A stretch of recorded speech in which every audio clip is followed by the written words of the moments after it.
అయ్యగారు చెప్పినట్లుగా షెడ్యూల్ బాగానే ఉంది, బాగా బిజీగానే ఉంది. సిటీలలో కూడా ఉన్నాయి, మారుమూల ప్రాంతాల్లో కూడా ఉన్నాయి, అన్ని ప్లేసులలో ఉన్నాయి. దేవుడు అలా వాడుకుంటున్నాడు. అందుకు నేను ఎంతగానో సంతోషిస్తున్నాను.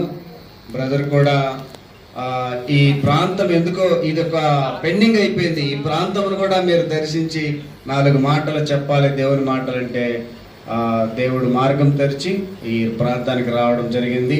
అందరూ సంతోషంగా ఉన్నారా? ఫోన్లో ప్రజలందరూ కూడా సంతోషంగా ఉన్నారా? హల్లెలూయా! చాలా మంది ఉత్సాహంగా ఉన్నారు, సంతోషంగా ఉన్నారు. అయితే దేవుడు చెప్పమన్నటువంటి మాటలు, కొన్ని మాటలు మీ ముందు ఉంచి ఆ మాటలు మీకు అందజేసి నేను ప్రయాణం అవుతాను. హల్లెలూయా! బ్రదరు నా గురించి కొన్ని మాటలు చెప్పాడు. నేను కొంచెం సాక్ష్యము, తర్వాత వాక్యాన్ని కూడా అందిస్తాను. వాక్యాన్ని ఎక్కువ అందించి సాక్ష్యాన్ని కొద్దిగా చెప్తాను. హల్లెలూయా! సాక్ష్యమునకి వెళితే 2-3 గంటలు టైం పడుతుంది. పొద్దురికి తెల్లారిపోద్ది ఇక్కడ, తర్వాత నా ట్రైన్ వెళ్ళిపోతుంది. హల్లెలూయా! హల్లెలూయా! కాబట్టి సాక్ష్యాన్ని కొద్దిగా తగ్గించి సరే, ఓకే, ఇంకొక సమయం వచ్చినప్పుడు సాక్ష్యం చెప్తాను. దేవునికి మహిమ కలుగును గాక. కొద్ది రోజులుగా ఈ ప్రాంతం గురించి నేను ప్రార్థన చేస్తున్నప్పుడు దేవుడు ఇక్కడ చెప్పమన్నటువంటి మాటలు, ఆయన అంత్యకాలము. హల్లెలూయా! ఏంటి అంత్యకాలము? చిన్నప్పుడు మా అమ్మ ఒక పాట నేర్పించింది, మీకు వినిపించమంటారా? మా అమ్మ నేర్పించిన పాట, ఒక చిన్న పాట. అదేమిటంటే ఈ అంత్యకాలము అనే మాట గురించే చెప్పింది అనమాట. జీవుడే మనలోనే లేడు దేవుడు. ఈ పాట నేను పాటగా పాడతాను, మీరు అర్థం చేసుకోండి. అర్థం చేసుకుంటారు అందరూ కూడా, చేసుకునే మనసు ఉంది మీ అందరికీ. దేవునికి మహిమ. జీవుడే మనలోనే లేడు దేవుడు. పాడుతాను నేను. జీవుడే మనలోనే లేడు దేవుడు. జీవుడే మనలోనే లేడు దేవుడు. ఎతకపోయేది 4, తానెంట పోయేది 10. ఎతకపోయేది 4, తానెంట పోయేది 10. ఎతకపోయేవారు కాని వెంట వచ్చేవారు లేరు. జీవుడే మనలోనే లేడు దేవుడు. హల్లెలూయా! అన్నలున్నా ఎందుకు, అన్నదమ్ములున్నా ఎందుకు? అన్నలున్నా ఎందుకు, అన్నదమ్ములున్నా ఎందుకు? అక్కలున్నా ఎందుకు, అక్క చెల్లెలున్నా ఎందుకు? అన్నలున్నా అక్కలున్నా పురము చేరే తందుకు.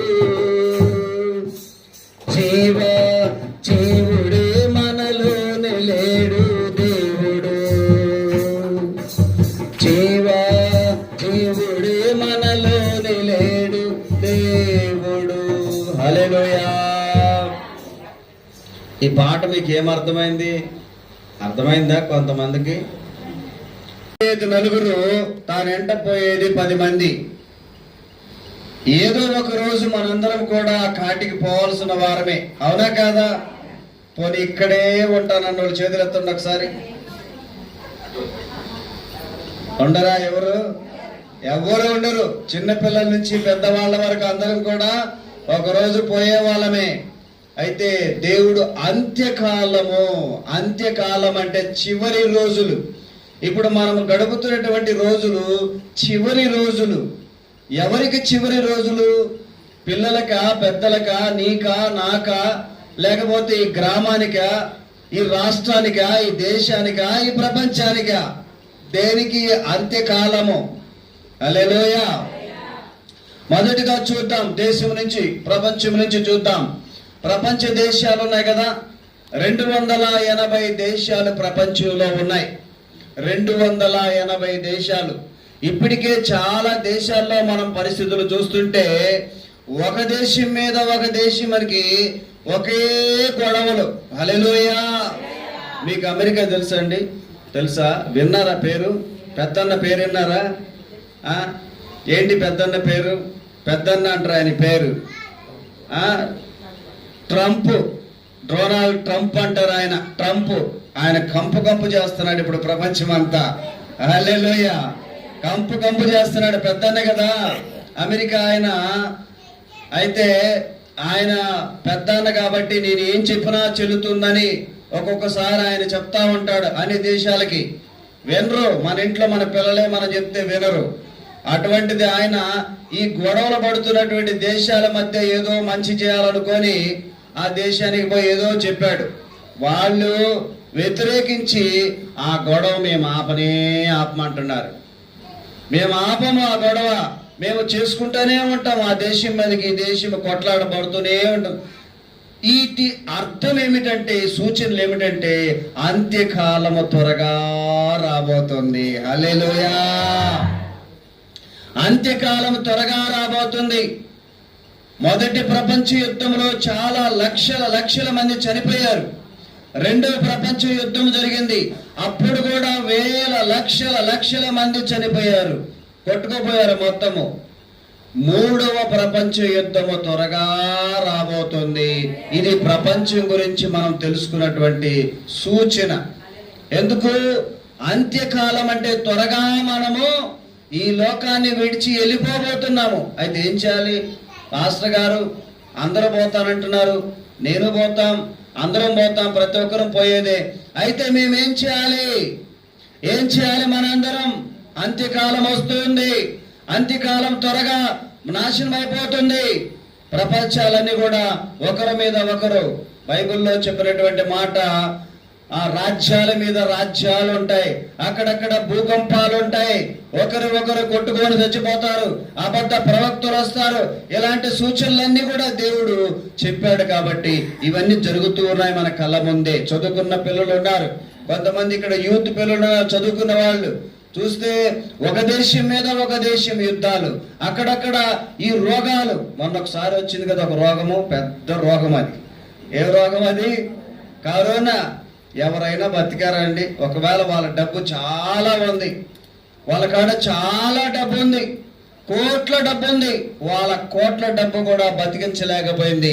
ఆ సమయంలో కూడా చచ్చిపోయారు, చాలా మంది చచ్చిపోయారు. వాళ్ళ డబ్బు ఎవరికి కూడా బ్రతికించలేకపోయింది. హల్లెలూయా. అంటే చావుకి ఎవరు అతీతులు కారు. చనిపోవడానికి ప్రతి ఒక్కరం కూడా అందులో నువ్వు నేను అందరం ఉన్నాం. అది అంత్యకాలం త్వరగా రాబోతుంది. త్వరగా మనందరం కూడా అంత్యకాలంలో ఉన్నాము. కాబట్టి అయితే ఏం చేయాలి? మనమందరం ఏం చేయాలి? ఇప్పుడు యేసుక్రీస్తుని సొంత రక్షకుడుగా అంగీకరించాలి. గట్టిగా చప్పట్లు కొట్టేసారా? హల్లెలూయా. యేసుక్రీస్తుని సొంత రక్షకుడుగా మనం అంగీకరించాలి అంత్యకాలంలో. హల్లెలూయా. దానియేలుతో మాట్లాడుతున్నాడు దేవుడు. దానియేలుతో ఆయన మాట్లాడుతూ అంత్యకాలం రాబోతుంది, అంత్యకాలంలో కొన్ని విషయాలు చెప్తున్నాను, మరుగుపరచు అవన్నీ అని దేవుడు మాట్లాడుతూ ఉన్నాడు, చెప్తూ ఉన్నాడు. కొన్ని వాక్యాలు చూద్దాం. దానియేలు గ్రంథం తీద్దాం ఒకసారి. దానియేలు గ్రంథంలో నుంచి కొన్ని మాటలు మనం చూసి ముందుకు వెళదాం. హల్లెలూయా. దానియేలు గ్రంథము 8వ అధ్యాయం 17వ వచనం ఒకసారి చూద్దాము. ఆ తర్వాత వరుసగా 17, 8వ అధ్యాయము, దానియేలు 8వ అధ్యాయము 17వ వచనం. హల్లెలూయా. స్తోత్రం.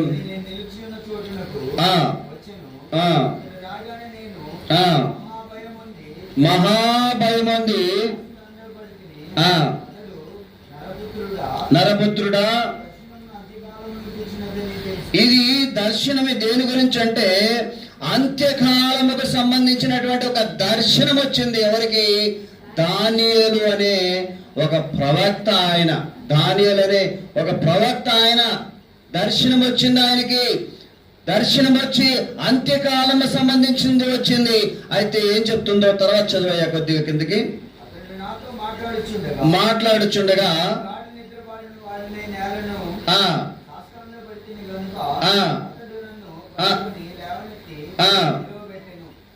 దేవునికి స్తోత్రము కలుగును గాక. హల్లెలూయా.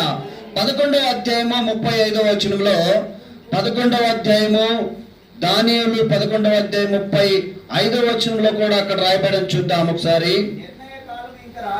ఇంకా నిర్ణయ కాలం రాలేదు కానీ అంత్యకాలము వరకు పరిశీలించుటకును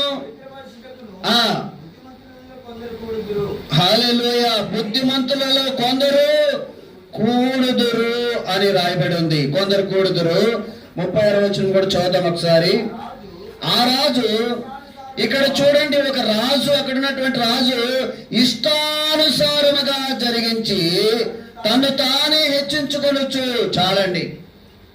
ఆ రాజు, అక్కడ ఉన్నటువంటి రాజు ఇష్టానుసారముగా జీవించి, ఇష్టానుసారముగా, ఇష్టం వచ్చినట్లుగా, మనకు తోచినట్లుగా, మనకు ఎలా ఆలోచన వస్తే అలాగా మనం కూడా అదే విధంగా చేస్తాం. ఆ రాజు ఎలా ఉంటున్నాడో అలాగా మనం కూడా ఉంటున్నాము. ఇష్టానుసారముగా తనకు తానే హెచ్చించుకుంటూ. చాలా మంది అంటారు, అయ్యా నేనే గొప్ప, నేనే గొప్ప అంటారు. నాదే మంచిది, నేనే గొప్పవాడిని, నాకంటే గొప్పవారు ఇంకెవరు లేరు అని ఒక్కొక్కసారి మనం గర్విస్తూ ఉంటాం, తను తానే హెచ్చించుకుంటూ ఉంటాం. పైకి మనమే కూడా గొప్ప చేసుకుంటూ ఉంటాం. హల్లెలూయా. ఇవన్నీ అంతకాలంలో సూచనలుగా దేవుడు ఇక్కడ దానియేలుకు చూపిస్తా ఉన్నాడు. దానియేలుకి ఒక సూచన ఇక్కడ చూపిస్తా ఉన్నాడు. హల్లెలూయా. ఆ రాజు ఆ రాజు ఎలా గర్విస్తున్నాడో, తనకు తానుగానే ఆయనకి హెచ్చించుకుంటూ, గొప్పవాడు చేసుకుంటూ, నాకంటే ఇంకో గొప్పవాడు ఎవడు లేడు అని అక్కడ రాజు చేస్తున్నటువంటి మాటలు చూస్తున్నాం. అక్కడ రాజే కాదు, ఇక్కడ కూర్చున్న మనందరం కూడా ఒక్కొక్కసారి గర్విస్తూ ఉంటాం. ఇందాక మొదటిగానే పాడినటువంటి ఆ పాట చూస్తే, ఎత్తుకోబోయేది నలుగురే. హల్లెలూయా. ఎంత గర్వించినా, ఎంత డబ్బు సంపాదించినా, ఇక్కడ ఏమి కూడబెట్టినా, ఎన్ని మిద్దులు కట్టినా, ఎన్ని మేడలు కట్టినా, ఒకరోజు నిన్ను ఎత్తుకోపోయే వాళ్ళు నలుగురు నీతో ఉంటారు. అప్పట్లో లోపల నువ్వేం చేయాలి? నీ దేవుడైన యేసయ్యను సొంత రక్షకుడుగా అంగీకరించాలి. హల్లెలూయా. హల్లెలూయా. చేస్తున్నామా మనం ఆ విధంగా? ఇంకా టైం ఉంది. యవనస్తులైతే వాళ్ళ ఆలోచన, ఇంకా ఉంది కదా సమయము, ఇంకా టైం ఉంది, ఇంకా సమయం ఉంది, ఇంకా నాకు 20 కూడా పూర్తి కాలేదు, 20 కూడా కాలేదు, ఇంకా సమయం ఉంది అంటారు. సరే, 20 పూర్తి అయిపోయింది, 30 వచ్చింది, 35 వచ్చింది. ఆమెను అడిగామనుకో, ఆయన్ని అడిగామనుకో, 35 సంవత్సరాలు వచ్చిన ఆయన్ని అడిగితే ఆయన ఏం చెప్తాడో తెలుసా? అయ్యా ఇంకా సమయం ఉంది అంటాడు. 20లో అడిగితే అదే మాట చెప్పావు, 35లో అడిగితే అదే మాట చెప్తాను, ఇంకా సమయం ఉందంట. ఇంకెప్పుడు సమయం ఉందో నాకైతే తెలియదు. అప్పుడు అంటాడు, కొన్ని సాకులు చెప్తా ఉంటాడు. పిల్లలంతా వచ్చేసారు, వాళ్ళ చదువులు చదవాలి, వాళ్ళకి పెళ్లిళ్ళు చేయాలి, ఎందుకంటే కులమట్టం వచ్చేస్తుంది అక్కడ. హల్లెలూయా. యేసుక్రీస్తు నమ్ముకుంటే మా వాళ్ళంతా వెలివేస్తారు, మా బంధువులంతా పెళ్లికి రారు, మా బంధువులు మా పిల్లల్ని చేసుకోరు, వాళ్ళు వ్యతిరేకిస్తారు, కాబట్టి మేము ఇప్పుడు కాదు, ఇంకా సమయం ఉంది అంటారు. హల్లెలూయా. ఆమె కాళ్ళు ఇట్లా 2 చాపుకుంటుంది అనుకో, ఇట్లా 2 చాపుకుంటే ఆ 2 ముడిచేదానికి ఉండదు ఇంకా కాళ్ళు. కాలేదు అవ్వదు వచ్చినట్టు. హల్లెలూయా. ఆమె చాసింది కదా కాళ్ళు లోపల బామాకి, కాళ్ళు చాపేస్తే అలా చాపేస్తే ఇక మళ్ళీ కాళ్ళు ముడిచేదానికి లేదు ఆమెకి. ఆమె వయసు 60 సంవత్సరాలు, 60 సంవత్సరాల వయసు ఆమెకి. నేను అడిగా, అమ్మా రక్షణ తీసుకో, దేవుడు యేసుక్రీస్తు వారే నిజమైన దేవుడు, ఆయనే సొంత రక్షకుడు, ఆయన్ని నమ్ముకొని నీవు బాప్తిసం తీసుకోమంటే నాకు ఇంకా సమయం ఉందంట. హల్లెలూయా. ఆయనకి ఇంకా సమయం ఉందంట. ఆ కాళ్ళు చాపితే ముడుచుకోలేదు గట్టిగా. ఇంకేముంది సమయం? 60 దాటింది, ఇంకా సమయం కావాలంట, ఇంకా సమయం అంటది. ఆ బ్రదర్ లాంటి వాళ్ళు చాలా యవ్వనస్తుడు, ఈ విషయాన్ని తెలుసుకున్న తర్వాత చాలా నేను దుఃఖించాను. యవ్వన కాలము 39-40 సంవత్సరాలు ఉంటుంది. మన చర్చిలో కీబోర్డ్ వాయిస్తూ ఉంటాడు. చాలా అద్భుతంగా కీబోర్డ్ వాయిస్తాడు. ప్రియ సహోదరుడా గమనించండి, సమయం ఇంకా ఉందంటున్నావు. ఎక్కడుంది సమయము? అతనికి సడన్ గా అనారోగ్యం వచ్చేసింది. 40 లోపలే ఉంది వయసు. 40 లోపలే ఉంటే సడన్ గా ఆయనకి అనారోగ్యం వచ్చింది. అసిడిటీ, కడుపులో పేగు అది మొత్తం కుళ్ళిపోయి ఏదో ఒక ఫుడ్ పోవట్లేదు, భోజనం పోవట్లేదు లోపలికి. ఏమి తిన్నా బయటకు వచ్చేస్తుంది, ఏమి తాగినా బయటకు వచ్చేస్తుంది. చాలా రోజులు కోవిడ్లో ఒక ఒక ఒక ఒక 10 రోజులు ఉన్నాడు అంతే. 10 రోజుల్లో ఇంకా ఆయన వల్ల కాలేదు. ఏమి పోవడంలో, ఏమి తినడంలో వెంటనే వచ్చేసాడు ఇండియాకి వచ్చి ఇండియాలో చూపించుకుందాం అన్నాడు. ఈ తూర్పు గోదావరి, పశ్చిమ గోదావరి జిల్లాల్లోనే, అతను ఊరు నాకు తెలియదు. ఈ 2 జిల్లాల్లోనే ఎక్కడ ఊరైతే ఆయన ఇక్కడికి వచ్చిన తర్వాత ఎన్నో హాస్పిటల్ని చూపించాడు, అన్ని ట్రీట్మెంట్ తీసుకున్నాడు. కుర్రవాడు, చదువుకున్నవాడు, తెలియగలిగిన వాడు, అంత జ్ఞానం ఉంది. అయినా కూడా ఒక సమయంలో డాక్టర్ చెప్పేశాడు, ఇదిగో నీకు ఆపరేషన్ చేయాలి, పలానా సమయంలో పలానా టైంలో నీకు ఆపరేషన్ చేస్తానని ఆయనకి చెప్పాడు. ఏమండి, ఇంకా జరిగిపోవాలి కదా, ఆపరేషన్ జరగాలి, బాగా అయిపోవాలి, కుర్రోడు మంచి వయసులో ఉన్నాడు, అన్ని అయిపోవాలి. కానీ ఆ మరణ దూత దగ్గరలో ఉంది. అదేం చేసింది? కామెర్లు తీసుకొచ్చిందంట, పచ్చ కామెర్లు. హల్లెలూయా. ఈ పచ్చ కామెర్లు ఉన్న వాళ్ళకి ఆపరేషన్ చేయడానికి కుదరదు. పచ్చ కామెర్లు ఉన్నాయి కాబట్టి ఆపరేషన్ బంద్ చేశారు. నువ్వు కామెర్లు తగ్గించుకొని రా అన్నారంట డాక్టర్లు. ఆ కామెర్లు ఉన్నాయి, లోపలేమో అది ఉంది. 2 కలిపి ప్రాణం తీసేసింది. దేవునికి మహిమలోకి చేరాడు ఆయన. నా ప్రియ సహోదరుడా, చెప్పవలసినటువంటి సంగతి ఏమిటంటే అంత్యకాలము త్వరలో ఉంది, దగ్గరలో ఉంది. వయసుతో సంబంధం లేదు. 40, 50, 60, 70 వచ్చినా ఇంకా సమయం ఉంది అంటారు. ఇంకా సమయము. ఎక్కడుంది సమయము? హల్లెలూయా, హల్లెలూయా. నాకంటే ఇంకా చాలా కుర్రవాడు, నేనే ఆయనకంటే ముసలవాడిని. హల్లెలూయా. మరి ఆ కుర్రవాడు చూడండి, దేవుడు మరి అలా తీసుకెళ్ళిపోయాడు ఆయన్ని. ఇంకా సమయం ఉందంటే ఆ సమయము ఎప్పుడు పోతుందో తెలియదు, ఎప్పుడు రాకడో ఎప్పుడు పోకడో మనకే తెలియదు. హల్లెలూయా. అవ్వ తాత ఇంకా వాళ్ళు కూడా అడుగుతుంటే ఒకసారి, అయ్యా ఉండయ్యా, ఇంకా ఉండయ్యా అంటారు. అవ్వల తాతలు కూడా ఇంకా ఉండవంటారు. యవనస్తులు అడిగితే అదే చెప్పరి, ముసలి వాళ్ళు అడిగితే అదే చెప్పరి, నడిపి వయసులో వాళ్ళతో అడిగితే అదే చెప్పరి. హల్లెలూయా. యవనస్తులు అంటారు, మాకేమో అప్పుడే వయసు అయిపోయిందా? పెద్ద వయసు వచ్చినప్పుడు కదా దేవుని దగ్గర కూర్చొని ప్రభువా ప్రభువా ప్రభువా ప్రభు అనేది. కుర్రాళ్ళము కాస్త తిరగనివ్వండి, కుర్రాళ్ళం కాస్త ఎంజాయ్ చేయనివ్వండి. ఏమంటే కుర్రాళ్ళం కదా కాస్త కొన్ని చేయాల్సినట్టు ఉంటాయి కదండి, అన్ని బయట చెల్లించుకొని. ఏమండి సహోదరుడా, దేవుడికి శ్రేష్టమైంది కావాలి.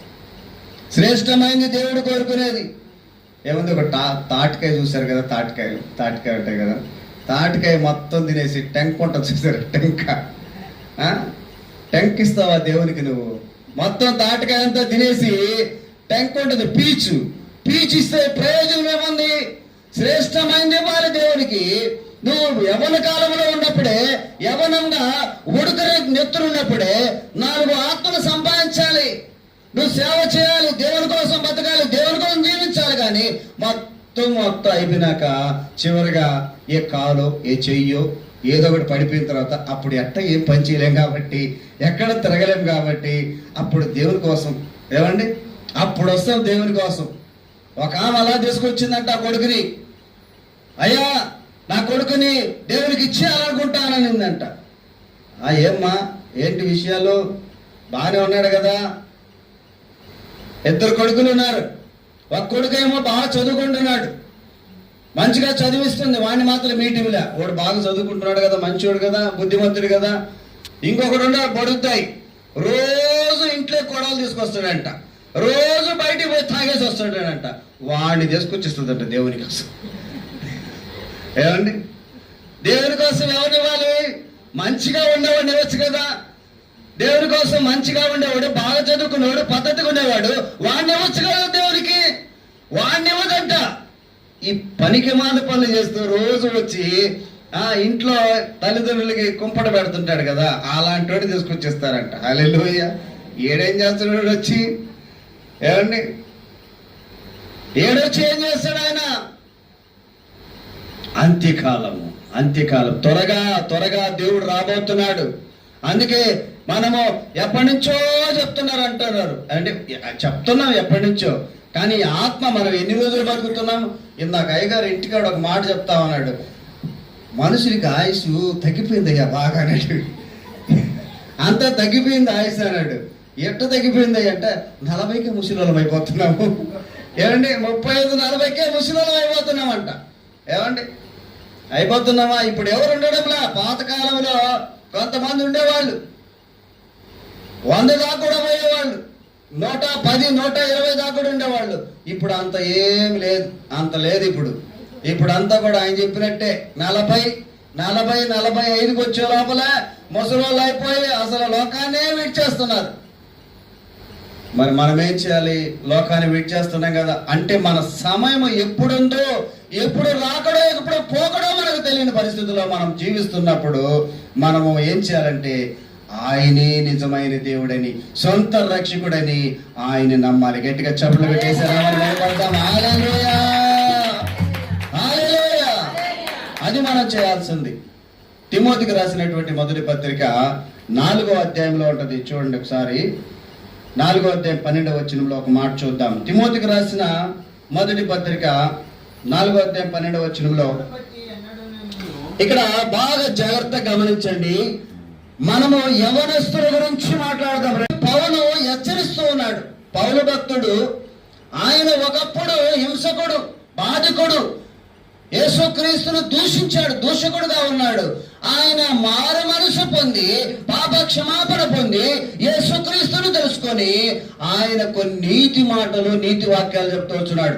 ఆ యవనస్తుడైనటువంటి తిమోతికి చెప్తున్నటువంటి మాటలు ఏమని చెప్తున్నాడంటే, నా కుమారుడా, యవనస్తుడా, యవన కాలంలో నువ్వు ఎలా ప్రవర్తించాలి, ఎలా నడుచుకోవాలి, ఎలా జీవించాలి, కొన్ని మాటలు చెప్తా వినంటున్నాడు. ఏం చెప్తున్నాడయ్యా? నీ యవ్వనాన్ని బట్టి ఎవరు కూడా నిన్ను తృణీకరింపనీయకము. హల్లెలూయా. ఇందాక నేను చెప్పినట్లుగా 2 కొడుకులుంటే, 2 కుమారులు, 2 కూతుర్లుంటే వాళ్ళేమో ఒకడేమో యవ్వనాన్ని బట్టి ఆ తల్లిదండ్రులకు గౌరవపదంగా ఉంటారు వాళ్ళు. ఇంకొకరేమో ఇంట్లోకి ఎప్పుడు చూసినా గొడవలు, ఆ తల్లిదండ్రులకి ఎప్పుడు చూసినా తలపోటు. జెండు బొమ్మలు 4 పెట్టుకోవాలి ఇంట్లో. ఏమండి? జెండు బావలు తెచ్చి 4 పెట్టుకోవాలా? ఎందుకంటే రోజు పూసుకుంటానే ఉంటుంది ఆ తల్లి. వాడు చేసే పనులు అట్టుంటా. ఏం చేస్తుంది? ఎంత ప్రార్థన చేసినా ఈ పనికి మాలోడు మారుడు. నీ యవ్వనమును బట్టి నువ్వు యవ్వన కాలంలో నువ్వు ఎలా ఉండాలి? ఎవరు కూడా తృణీకరించొద్దు నిన్ను. 24 గంటలు వచ్చి ఆ పక్కింటి వాళ్ళు వచ్చేసి ఇంటి మీదకి వచ్చేస్తారు.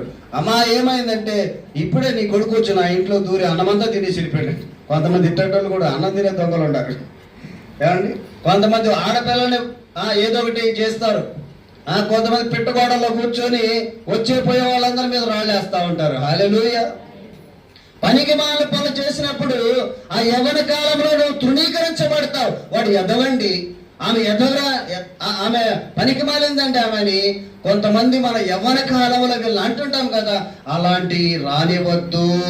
పౌలు భక్తుడు చెప్తున్నాడు ఆ తిమోతికి, నీ యవ్వనాన్ని బట్టి యవ్వన కాలంలో ఎవరు నిన్ను తృణీకరించవద్దు. తర్వాత అయ్యా మాటలోను. హల్లెలూయా. నీ మాట ఎలా ఉండాలి? మాట మాట్లాడితే కొంతమంది మాట్లాడితే ఎట్టుంటుందో తెలుసా? కత్తిపోటి మాట్లాడతారు కదా, వాళ్ళేమి కత్తితో పొడవని అవసరంలే, మాటలు చాలు. ఇంకా వాళ్ళు మాట్లాడితే చాలు, ఆ కత్తితో పొడిచినట్టే. ఇంకా హల్లెలూయా. ఇంక వేరే కత్తి తీసుకొని పొడవబడలే, మాటల్లోనే వాళ్ళ కత్తిపోటి మాటలు ఉంటాయి. శూర్పనక్కలు అంటారు కొంతమంది, ఉంటారు కదా శూర్పనక్కలు అంటారు. కొంతమంది ఏమో నయోమి లాంటి వాళ్ళు ఉంటారు. దేవుని స్తోత్రం. నయోమి, రూతు నయం ఉంది కదా, అత్త కోడలు చాలా చక్కగా ఉంటారు. కొంతమంది అట్ట కాదు, అదేదో పాము ముంగూసి కొట్టుకుంటుంటారు అత్త కోడలు. 24 గంటలు వాళ్ళ ఇంట్లో ఇదే. అలాంటి వాళ్ళు శూర్పణఖలు అనాలి, ఇంకేమనాలి? హల్లెలూయా. మాటలోను నీ మాట ఎలా ఉండాలి? నీ మాట ఎలా ఉండాలి? ఇతరులకు ఎలా ఉండాలి? ఇంపుగా ఉండాలి, వాళ్ళు సంతోషకరంగా ఉండాలి, ప్రేమ కలిగిన మాటలు. హల్లెలూయా. నా పేరు ఎనోష్ పాల్, చెప్పారు కదా బ్రదర్, ఎనోష్ పాలు. మన సంఘం పేరు ఏందో తెలుసా? యేసయ్య ప్రేమ. హల్లెలూయా.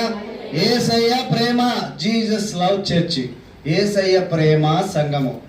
నేను బీటెక్ ఇంజనీరింగ్ చదివిన కంప్యూటర్లో, అయినా కూడా ఇంజనీరింగ్ చదివినా కూడా ఇంగ్లీష్ ఒక మాట మాట్లాడను నేను ఎక్కడ కూడా. దేవుని స్తోత్రం కలుగును గాక. ఎందుకంటే అందరికీ అర్థమయ్యే భాష తెలుగు భాష, మన వాళ్ళు బాగా చక్కగా వింటారు, బాగా అర్థమవుతుంది. నేను 4 ముక్కలు ఇంగ్లీష్లో చెప్పాము అనుకో, భూష్ భాష అని అనుకో, ఆవుకి అసలు అర్థం కాదు, ఆవు వెళ్ళిపోతుంది బయటికి. ఏమండి, ఎవరికి ఏం చెప్పాలో తెలుసుకొని చెప్పాలి, అంతే కదా. ఇప్పుడు నేను పోయేసి ఏదో 4 ముక్కలు మీకు ఇంగ్లీష్లో చెప్పినాం అనుకో, ఇదేదో ఇంగ్లీషు చర్చినట్టు ఉందని చెప్పి రారు ఇంకా రేపటి నుంచి. హల్లెలూయా. మాట ఎందుకని? యేసయ్య ప్రేమ ఎందుకు పెట్టుకున్నాను తెలుసా? కేవలం బోర్డు పెట్టుకొని లోపల హృదయంలో మాత్రం కుళ్ళు, కుతంత్రాలు, ఈర్ష్య, అవి ఇవి అన్ని పెట్టుకున్నాను అనుకో. నా వరకే నేను చెప్తున్నాను. ఇప్పుడు బోర్డు ఎందుకు? దాన్ని తీసి దెబ్బలు వేయచ్చు. బోర్డే లేదు, యేసయ్య ప్రేమ కాదు, బోర్డు వరకు. అంటే బోర్డులో ఏమో యేసయ్య ప్రేమ ఉంటుంది, లోపల మాత్రం అన్ని కుళ్ళే, అన్ని కుట్రలే. ప్రతి ఒక్కటి మాట్లాడితే తంతామో వస్తామో అన్నట్టు ఉంటుంది. మనం అంటే కొంతమంది అంతే కదా, మాట్లాడితే ఎలా ఉంటుంది అంటే, మాట్లాడితే పోట్లాడినట్టు ఉంటుంది, మాట్లాడినట్టు ఉండదు. సంతోషంగా సమాధానంగా, కొంతమంది మాట్లాడితే సమాధానంగా ఉంటుంది, వాళ్ళు మాట్లాడుతుంటే ఇంకా మాట్లాడాలనిపిస్తుంది. వాళ్ళు మాట్లాడినప్పుడు మీకు ఉదాహరణ ఒకటి చెప్తాను. నేను హిందూ నుంచి వచ్చాను, హిందూ నుంచి, నేను క్రిస్టియన్ కాదు మొదటి నుంచి, మధ్యలో దేవుణ్ణి తెలుసుకొని వచ్చాను. అయితే మా బంధువులంతా కూడా హిందువులే, చాలామంది హిందువులే ఉన్నారు. నేను 2 రోజుల క్రితము మా బంధువుల ఇంటికి వెళ్ళాను. బంధువుల ఇంటికి వెళితే వాళ్ళు నాతో మాట్లాడుతున్నప్పుడు నాకు ఎక్కడో కొంచెం చిరాకు అనిపిస్తుంది, కొంచెం విసుగ్గా అనిపిస్తుంది. ఎందుకు అట్లా అనిపిస్తుందో నాకు అర్థం కావటంలే. తర్వాత నేను ఒక ఆత్మీయురాల ఇంటికి వెళ్ళా. ఆత్మీయురాలంటే మీలాంటి వాళ్ళ ఇంటికి వెళ్ళా. వాళ్ళ ఇంటికి వెళ్ళినప్పుడు చాలా ఆనందం అనిపించింది, చాలా సంతోషం అనిపించింది. మరి అంతకు ముందు కూడా ఆ బంధువుల ఇంటికి వెళ్ళాను, వాళ్ళ దగ్గరికి వెళ్ళినప్పుడు అప్పుడు ఉత్సాహంగా ఉండింది, అప్పుడు ఆనందంగా ఉండింది. ఇప్పుడు ఎందుకు వ్యతిరేకంగా ఉంది? మీకేమన్నా అర్థమైందా? నాకు కూడా అర్థం కాల. హల్లెలూయా. నాకు కూడా అర్థం కాల. ఎందుకు అర్థం కాలేదంటే, వాళ్ళ దగ్గర ఉన్నటువంటి మాటలు ఎలా ఉన్నాయంటే, ఇప్పుడు లోకమైన మాటలు కనబడుతూ ఉన్నాయి వాళ్ళ దగ్గర. హల్లెలూయా. వాళ్ళ దగ్గర లోకమైన మాటలు కనబడుతున్నాయి. మాట్లాడితే సినిమాలు అంటారు, మాట్లాడితే సీరియల్ అంటారు, ఇంకా కొన్ని నోట్లో నుంచి వచ్చే బూతులు, అన్ని ఏవేవో ఉంటాయి వాళ్ళ మాటలన్నీ కూడా, అన్ని లోకమైన మాటలు కనబడుతుంటాయి. ఒక ఆత్మీయురాల దగ్గరికి వెళ్ళామనుకో, మరి అవ్వ దగ్గరికి వెళ్ళామనుకో, ఆమె ఆత్మీయమైన మాటలు మాట్లాడుతుంది. అయ్యా యేసయ్య మాటలు, ఇంకేదైనా ఆత్మీయమైన మాటలు, సంతోషకరమైన మాటలు, ఆమెకు సంబంధించిన ఏదైనా రిక్వెస్ట్, ప్రేయర్ రిక్వెస్ట్, అదో ఇదో వాళ్ళ కుటుంబం సంబంధించు ఏది చెప్పినా కూడా దేవునికి సంబంధించిన మాటలు, దేవునికి సంబంధించిన మాటలు మాట్లాడుకుంటుంటే హృదయానికి ఆనందంగా ఉంటుంది, సంతోషంగా ఉంటుంది. అందుకని మనం మాట్లాడే మాటలు ఎలా ఉండాలి? ప్రేమ కనపరచాలి. హల్లెలూయా. చప్పట్ల పెరిగెట్టుగా. ప్రేమ, యేసుని ప్రేమ, అది ఎన్నడు నిజము, దానిని నమ్ము.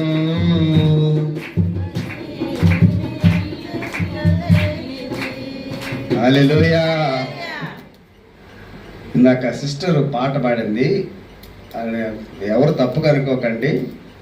పాడిన వాళ్ళందరి లెక్కల అద్భుతమైన పాట, బాగా స్వరము చాలా చక్కగా ఉంది సిస్టర్ దగ్గర స్వరము, నేను విన్నాను. మ్యూజిక్ అవసరం లేదు, ఏం అవసరం లేదు, కానీ ఆమె కంఠములో నుంచి వచ్చే ఆ స్వరం ఎలా ఉందంటే అద్భుతంగా, ఇంపుగా, సంతోషంగా, దేవునికి మెచ్చుకునే విధంగా ఉంది. నేను పొగట్టం లేదమ్మా, నువ్వు పైకి ఎక్కబాకు. దేవుని స్తోత్రం. స్తోత్రం, హల్లెలూయా. చెప్తున్నా నేను, వారికి ఒక్కొక్కరికి దేవుడు ఒక్కొక్క తలాంత్ ఇస్తాడు. అలాగే బ్రదర్ కూడా మంచిగా వాయిద్యాలు అది వాయిస్తున్నాడు. నేను అందుకే వీడియో తీశాను. అంటే ఒక్కొక్కరికి ఒక్కొక్క తలాంత్ ఇస్తాడు దేవుడు. అంటే ఎందుకు ఈ మాట చెప్తానంటే, మాటలో ఎలా ఉండాలంటే, మన మాటలో ఉప్పు వేసినట్టు అని బైబిల్లో రాసింది. ఉప్పు వేసినట్టు. హల్లెలూయా. ఆడవాళ్ళకు ఉప్పు అంటే బాగా తెలుసు. ఏమండి, కూరలో ఇంత ఉప్పు కాకుండా ఇంత వేయకుండా ఇంత వేసారనుకోండి, ఒకసారి ఎంత వేయాల్సిన ఉప్పు ఇంత వేసారనుకోండి, అది ఎలా ఉంటుంది అంటే, నీ మాట కూడా ఎలా ఉండాలి, ఎంత వేసినట్టుగానే. ఉప్పు వేస్తే కరెక్ట్గా ఎలా అయితే రుచికరంగా ఉంటుందో అలా ఉండాలి నీ మాట, రుచికరంగా ఉండాలి. హల్లెలూయా.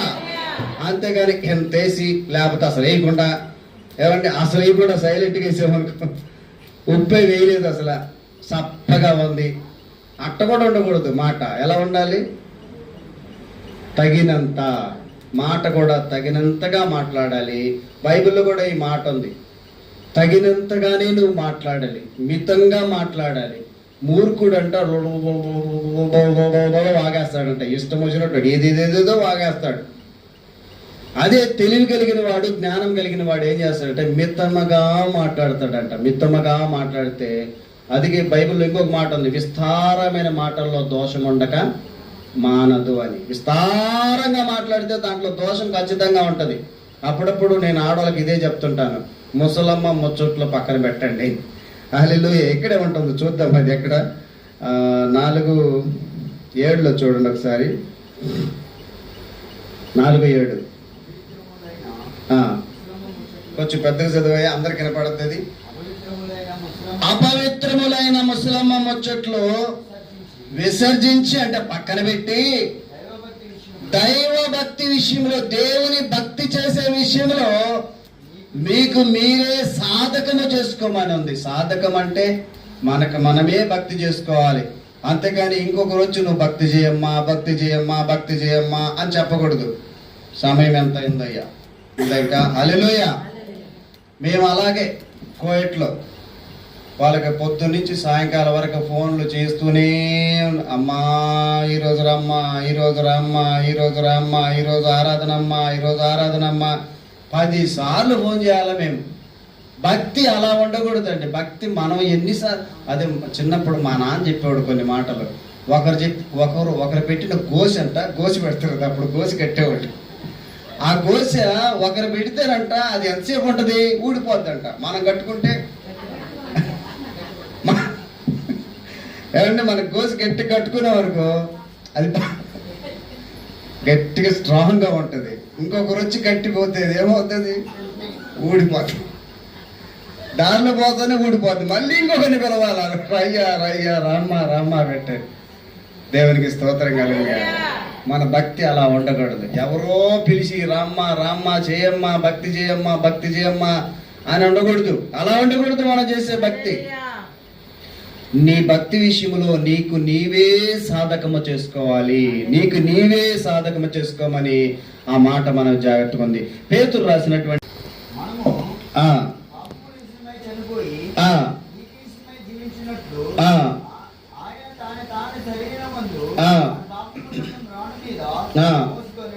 హల్లెలూయా. తనకు తానే మనందరం కూడా నీతి విషయములో జీవించినట్లుగా. ఏ విషయంలో అంటండి, నీతి విషయంలో మనందరం కూడా జీవించినట్లుగా ఆయన ఏం చేశాడంట, మ్రాను మీద వేలాడి దిగేశాడు ఆయన. మనము పాపముల విషయమై చనిపోయి నీతి విషయమై జీవించినట్లు ఆయన తానే తన శరీరమందు మన పాపములను మోసాడు. ఎవరి పాపాల కోసం ఆయన మాను మీద ఎక్కాడు? ఎట్లా చూస్తారు మీరు అంటే దీనికి అర్థం తెలియదు, ఎలా చూస్తారు కదా. హల్లెలూయా. చూస్తున్నారు కదా, అక్కడ బాగా మీకు కనిపిస్తుంది కదా. అక్కడ మ్రాని మీద ఆయన వేలాడి 2 శిలువలు, ఆ 2 చేతులకి మేకులు దిగబడ్డాయి. ఎందుకు ఆ విధంగా చేయబడ్డాడు?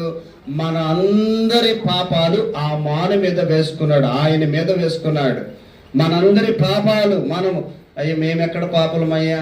చిన్నప్పటి నుంచి నేను బాగా నీతిగా ఉన్నాను, ఏమి చేయలేదు అని మనం అంటే రోమా పత్రిక ఒప్పుకోవటంలే. రోమా పత్రిక రాసినటువంటి దాంట్లో 3:23 ఒకసారి చూద్దాం. రోమా పత్రిక చూద్దాం. రోమా పత్రిక 3:23 చూద్దాం. ఇక్కడ చూడండి 3:23లో ఏ భేదము లేదు, అందరూ పాపం చేశారంట. అప్పుడు మనం ఒప్పుకోవాల్సిందే, బైబిలే చెప్తుంది కదా, అందరూ పాపం చేశారంట. మేము ఎక్కడ చేసామయ్యా పాపము? కొంతమంది ఈ మధ్య కొట్టుకుంటుంటారు యూట్యూబ్లలో, మీరు గొర్రెలండి, మీరు పాపాలు చేశారు. మేము గొర్రెలం కాదు, మేము పాపలం కాదు, మీరంటే గొర్రెలు, పాపాలు చేశారు మీరు. మేము గొర్రెలం కాదు, మేము పాపాలు చేయలేదు, మేము పుణ్యాత్ములం, మేము చాలా మంచి వాళ్ళం అంటుంటారు వాళ్ళు. కానీ బైబిల్ ఒప్పుకోవట్లేదే. బైబిల్ ఏమంటుంది? అందరూ పాపము చేసి దేవుడు అనుగ్రహించే ఆ మహిమను మనం పొందలేకుండా ఉండమంట. హల్లెలూయా.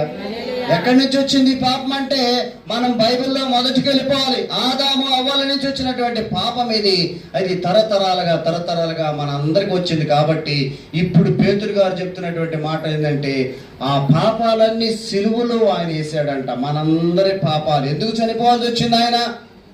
యేసుక్రీస్తు వారు ఎందుకు చనిపోవాల్సి వచ్చింది? ఆయనకేం పని బాటలేదా? ఊరికి సిలువ ఎక్కేశాడు ఆయన? ఏమండి? కాదు, ఆయన మనందరి పాపాల కోసము, మనందరి పాపాల కోసము ఆయన సిలువలో ప్రాణము త్యాగం చేశాడు. హల్లెలూయా. 3:19 చూదయ్య ఒకసారి. పేతురు రాసిన మొదటి పత్రికలో 3:19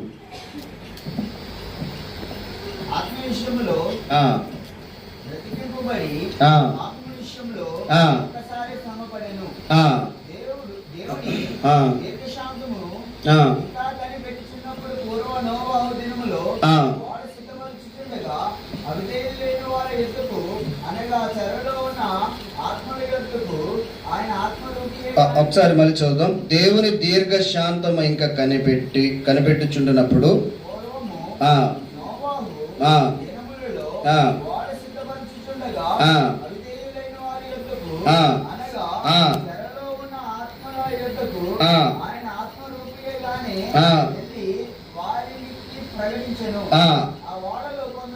అనగా 8 మంది నీటి ద్వారా రక్షణ పొందిరి. చాలండి. హల్లెలూయా.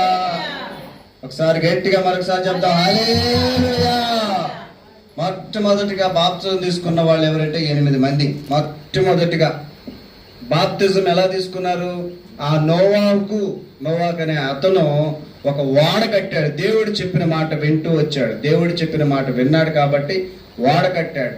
ఇప్పుడు సమస్య ఏంటంటే అక్కడ చెప్పిన మాట, నోవా కాలంలో ఎలా అయితే ఆ దేవుడు చెప్పిన మాట చేస్తూ అందరికి చెప్పాడు, అంత్యకాలం వస్తుంది, అందరూ చచ్చిపోతారు, వర్షం వస్తుంది, భయంకరమైనటువంటి తుఫాన్ వస్తుంది, దాంట్లో అందరూ కొట్టుకోపోతారు, నాకు దేవుడు చెప్పాడు, ఒక ఓడని చేయమన్నాడు, ఆ ఓడలోకి అందరిని వచ్చేయమన్నాడు, మీరందరూ రండి అని చెప్పాడు నోవాకు. ఆ మాట చెప్తే వాళ్ళు ఎర్రి మొహాలు చూసి, ఒరే వర్షం వస్తుందా, వాన వస్తుందా, మేమేమన్నా ఎర్రోలమా, మా శివులు ఏమన్నా పూలు పెడుతున్నావు నువ్వు ఇట్టే అన్నారు జనాలు. మీలాంటి వాళ్ళందరూ ఏమన్నారు, మా శివులు ఏమైనా పూలు పెడుతున్నావా? ఎందుకు అన్నారంటే ఆ మాట, వర్షం అనే మాటే లేదు అప్పటి వరకు. వర్షము చూడలేదు కూడా, వర్షము తెలియదు. కింద భూమి ఎలా పండుతుంది అంటే కింద నీరు ఉబికినప్పుడు ఆ ఊట ద్వారా భూమి పండేదంట. కానీ వర్షం అయితే పడలేదు, వర్షం అనేది తెలియదు. ఇంకా వర్షం గురించి చెప్పినప్పుడు ఎవరైనా ఆ మాట అంటారు కదా, మేమైనా వెర్రోలమా, నువ్వు ఎట్ట మాటలని చెప్తున్నావు, ఈరోజు సువార్త చెప్తుంటే జనాలు అలాగే అంటున్నారు. మాకు తెలుసులేయ్యా. కొంతమంది నేను సువార్త ప్రకటిస్తుంటే మా బంధువులకే చెప్తే వాళ్ళు అంటారు, యేసుక్రీస్తు మాకు కూడా తెలుసు అంట, యేసుక్రీస్తు వాళ్ళకు కూడా తెలుసు అంట, కానీ నమ్మరు, రక్షణ పొందరు, పాపాన్ని విడిచిపెట్టరు. మాకు తెలుసు యేసుక్రీస్తు. అదా నోవాకు చెప్పింది. తర్వాత ఏమైంది? మొత్తం వర్షం రానే వచ్చింది. దేవుడు చెప్పినట్టుగానే వర్షం వచ్చింది. మామూలు వర్షం కాదు, భూమి తడవల, పెద్ద తుఫాన్ లాంటిది వర్షం వచ్చింది. వర్షం వచ్చి ఏమైపోయింది? మొత్తము ఎన్ని లక్షల మంది ఉన్నారు, అప్పట్లో లక్షల మందే ఉన్నారు. ఆ లక్షల మంది మొత్తం చనిపోయారు, అందరూ చనిపోయారు, మొత్తం చనిపోయారు. ఎంతమంది మిగిలారంటే దేవుడు చెప్పిన మాట ఎవరైతే విన్నారో, ఈ మాట అండర్లైన్ చేసుకోవాలి, హల్లెలూయా. దేవుడు చెప్పిన మాటలు ఎవరు విన్నారు? ఈ 8 మంది మాత్రమే విన్నారు. నోవాహు భార్య, 3 కుమారులు, 3 కోడళ్ళు. ఈ 8 మంది మాత్రమే విన్నారు కాబట్టి వీళ్ళు రక్షణ పొందారు. ఇప్పుడు దేవుడు ఏం చెప్తున్నాడంటే, ఇక్కడ అంత్యకాలములు రాబోతుంది, ఒక ప్రళయం రాబోతుంది. ఒక కరోనా ఎట్లా వచ్చిందో మొత్తం కొట్టుకుపోయారు జనాలు. ఇంకా దేవుని దయ వల్ల, ఆయన కృప వల్ల మనందరం ఎంత మంచి దేవుడు, ఎంత మంచి దేవుడు అయ్యా నీవు. ప్రేమ కలిగిన దేవుడు అయ్యా, ప్రేమించే దేవుడు అయ్యా, దయ కలిగిన దేవుడు అయ్యా, మీకు వందనాలు, స్తోత్రాలు. దాసుని ఇక్కడ వాడుకుని అనేక ఆత్మలైన రక్షణ కొరకై ఇక్కడ నిలబెట్టినందుకు మీకు వందనాలు, స్తోత్రాలు. కూడా వచ్చిన బిడ్డలు నాయన తండ్రి మీరు జ్ఞాపకం చేసుకోండి. ఏ అవసరంలో ఏ అక్కర్లో వచ్చారో నాయన మీకు తెలుసయ్యా.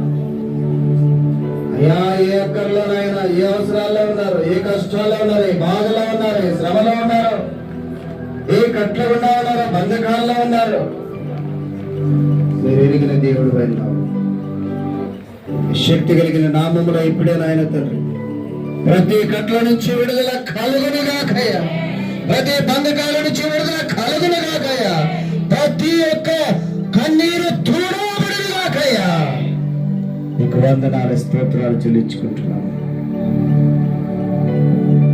ప్రతి ఒక్కరి జీవితంలో మీ శాంతి అనుగ్రహించబడునుగాక, మీ శాంతి అనుగ్రహించబడునుగాక, కృప కలుగునుగాక, శాంతి సమాధానాలు కలుగునుగాక, ఆరోగ్యం కలుగునుగాక, ఐశ్వర్యం కలుగునుగాక, ఏమి కొట్టుబడునుగాక, సమృద్ధి ప్రతి ఇంట్లో కలుగునుగాక. హల్లెలూయా. ప్రతి ఒక్కరిని మీరు దీవించి ఆశీర్వదించి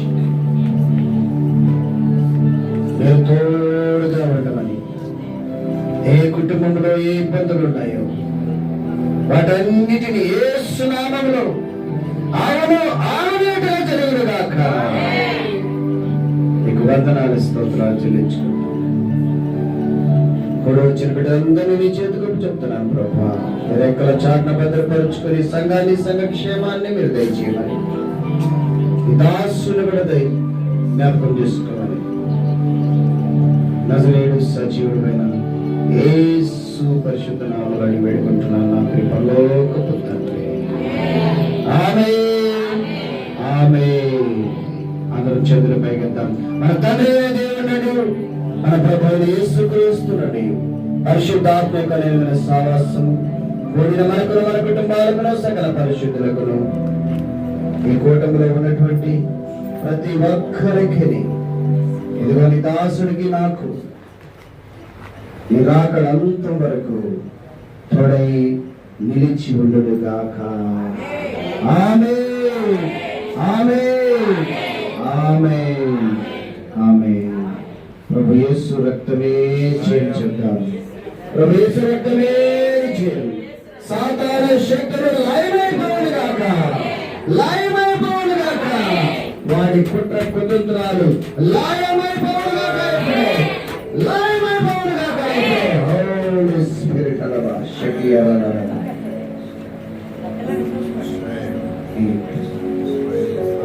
యేసు నామానికి సంపూర్ణ విజయం కలుగునుగాక.